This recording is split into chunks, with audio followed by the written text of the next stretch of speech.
What's up, guys? Thought now would be a good time to give you a sneak peek, actually more of an in-depth look at inside of the shop. We call it the Shoffice here, and it's where we do all of our Classic Nation stuff and also where I work out of my day job with my brother upstairs on the loft. So come check it out.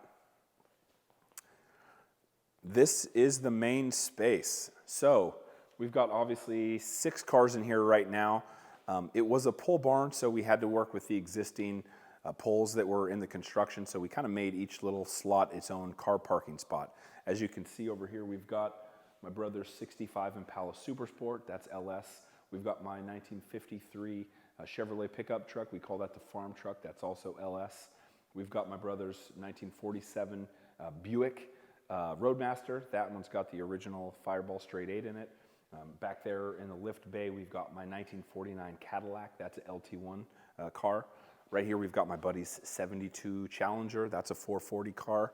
Right here is my original 1967 Mustang, that was my first car. I've had that for a long time, 20 something years. Right there is a 1949 Cadillac engine. It came with that car, but turns out it's not the right one, so I'll probably sell it and get rid of it. Come check this out. So one of the really special things about the cedar that we wrapped all these beams in and some of these posts in is it's some of the clearest cedar I've ever seen. Get a shot of up there on that beam. There's literally no knots in that.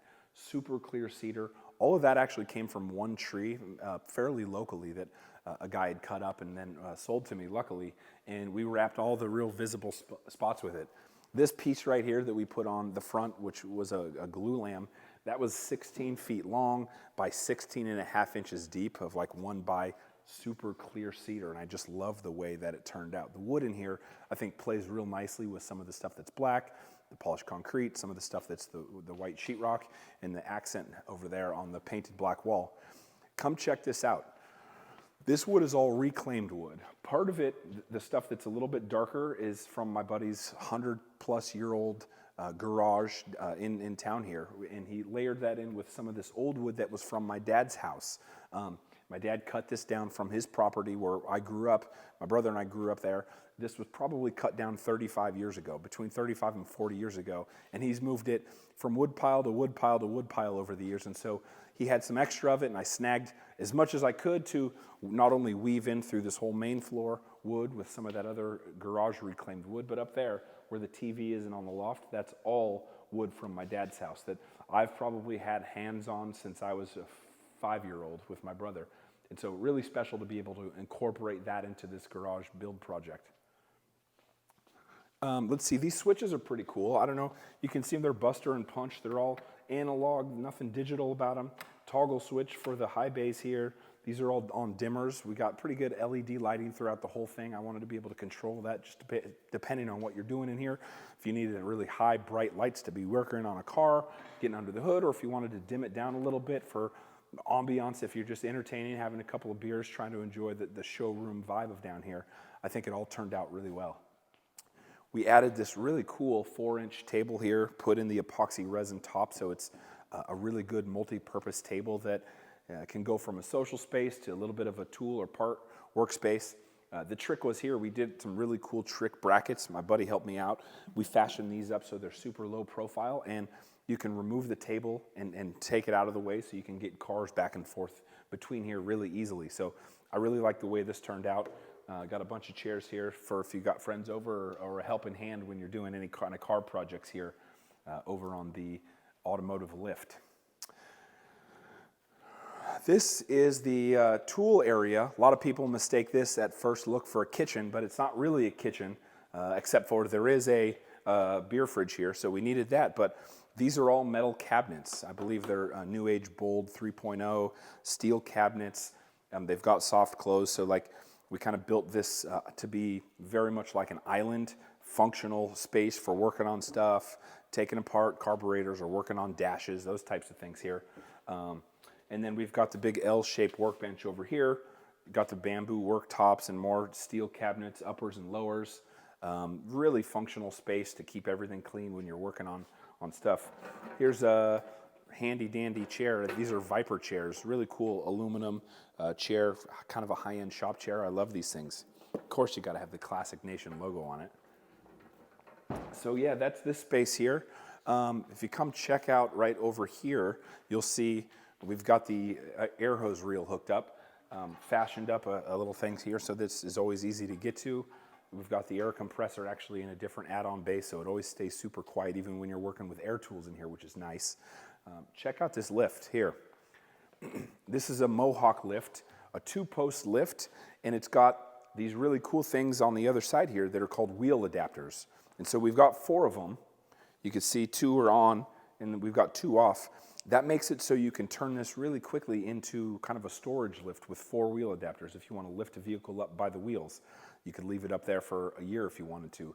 Has the benefits of a 4-post lift, and you can easily convert it to a regular frame frame point lift, just like a standard one if you're actually working on the suspension, say on the front, which is what we were doing here.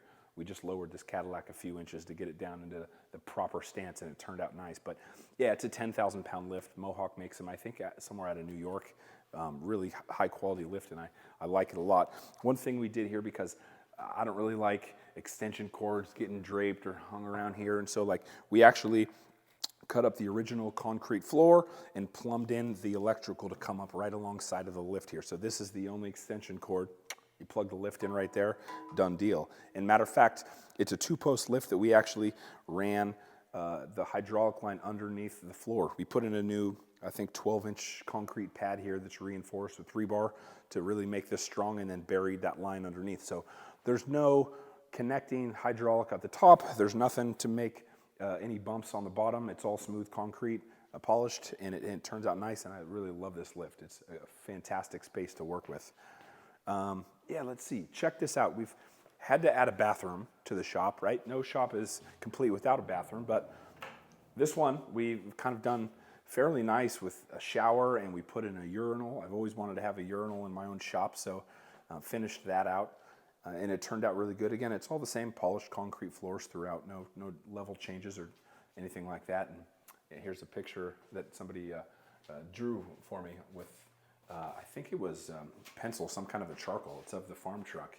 It turned out really good, and so I thought this was a perfect spot to put it. But yeah, I love the bathroom. And let's see here, what else? Oh, just some basic specs about the shop here. It's a 50 by 50 footprint that you're looking at right here. Through that door, we've got another 12 by 50 area, which is where I have an RV, and it's kind of the dirty shop bay. Gonna have workbenches out there with grinders and sanders and bench vices, and that's where we do a lot of the dirty stuff. And this is, we kind of keep it a little bit cleaner, more like a showroom. And our office, again, is upstairs, so come check this out.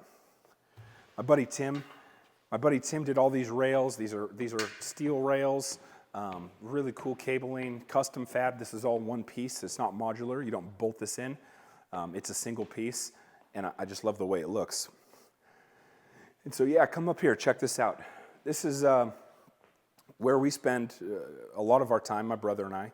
This is our kind of work from home office, if you will.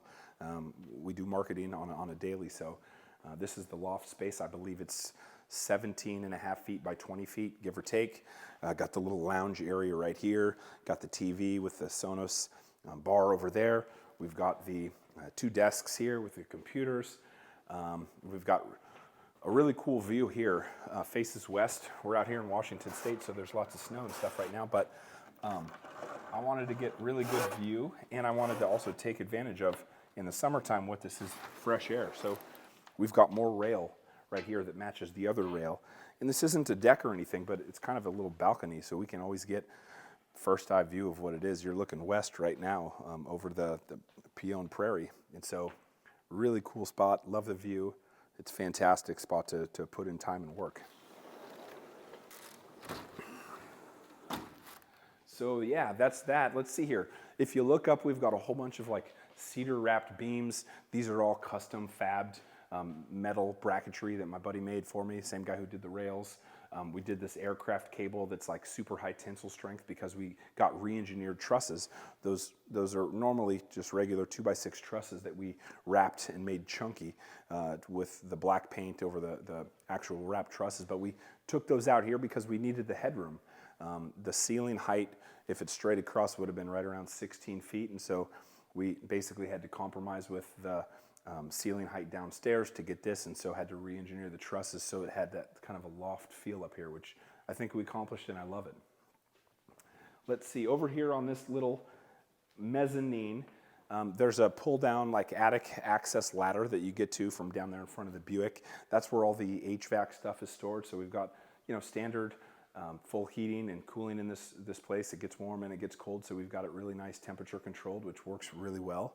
And yeah, this is just a really cool spot to be. You can see from up here the vantage point of the vehicles we have in here. It's a motivating space to do work and to put in time, and the shop turns out, you know, as good as I could have hoped. It's certainly a dream shop, and thanks for letting me share it with you all.